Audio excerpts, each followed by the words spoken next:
Gumanon siya ng gumanon na parang tapapadyak na, ayun na, si Catherine yung dead. Kumakalma. Wala pang ilang seconds to, just say happy birthday. Tapos, artista, yung Daniel, talagang, happy birthday po. Plastic, di ba? Usap-usapan ngayon sa social media ang mga naging pahayag ng showbiz reporter na si Christopher Min patungkol sa di umano'y masamang pag-uugali ng aktor at ex-boyfriend ni Catherine Bernardo na si Daniel Padilla.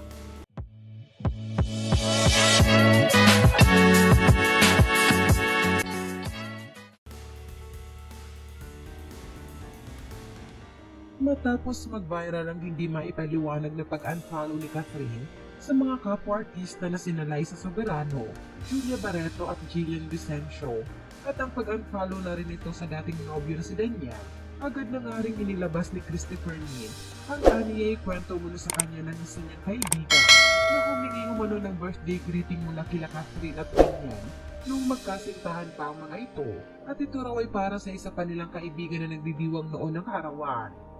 Ngunit hindi umano naging maganda ang pakikiusap nila dahil nagpakita raw ng tila pagka-irritable si Daniel dahil sa request ng mga ito. Kwento ni Christopher Min, alam mo, naroon akong ikukwento.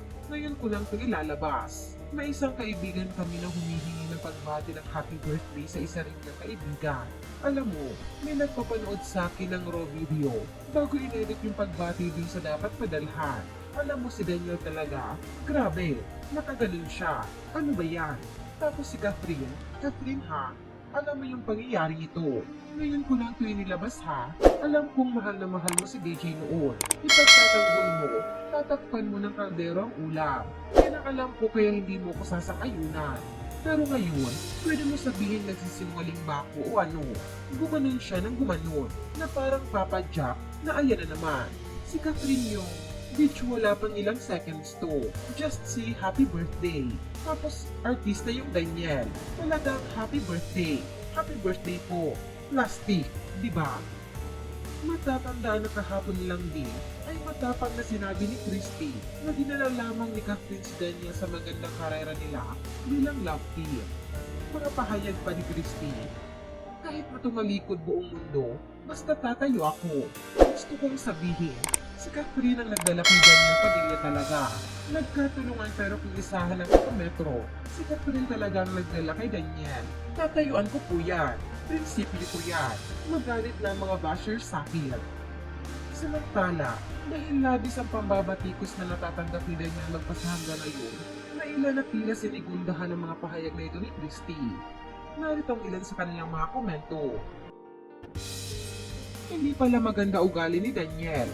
Plastic pag nasa harap ng TV. Mabait pero pag wala, akala mo kung sino. Masyadong demanding. Buti nga sa kanya nauntog na si Kat. Iniwan na siya kaya wala nang balikan ang mangyayari. Pag minsan ang ginawa, uulit-ulit pa din yun.